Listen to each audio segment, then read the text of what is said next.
మన ఇంట్లో అమ్మ ఉందండి, ముసలావిడ ఉందండి, 80 ఏళ్ళ ఆవిడ. పలకరిస్తే ఆవిడ అమ్మమ్మ, పలకరించకపోతే బొమ్మే. ఇవాళ పత్రిక చూడండి, 70 ఏళ్ళ వాళ్ళు, ఆడవాళ్ళు, మగవాళ్ళు ఏం కోరుకుంటారో ఇచ్చాడు. ఒక మాట తోడు అంతే.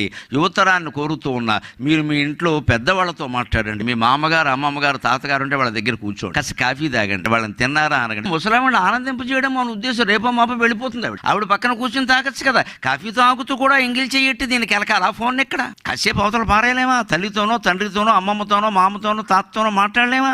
వాళ్ళు సంతోషిస్తారే. మా అమ్మాయి పెద్ద చదువు చదువుతాం జ్యోతి కాలేజీలో, అయినా కానీ నాకు దండం పెట్టకుండా వెళ్ళదు అని ఒక 80 ఏళ్ళ ఆవిడకి నువ్వు ఆనందం ఇవ్వగలిగితే నీ బీటెక్ చదువు సార్థకమైనట్టమ్మా. ఒక మనిషిని సంతోషపెట్టామ్మా. సంతోషతుల్యో ధనమస్తి అని అంజదు. సంతోషాన్ని మించిన ధనం లేదా? మనం ఎంతసేపు మన వయస్సు వాళ్ళు, ఏజ్ గ్రూపు వాళ్ళతో, ఎక్కడో వాడు ఇథియోపియాలో ఉంటే వాడితో మాట్లాడతాం, ఇక్కడ ఇంట్లో వాళ్ళతో మాట్లాడు. ఇంట్లో వాళ్ళ మధ్యలో మహామౌనం, దేనికో తెలియదు, ఎవరి ఫోన్ వాళ్ళు ఇచ్చి కూర్చుంటారు. ఇది భావశౌచం. నీ మనస్సును నువ్వు పరిశీలించుకో.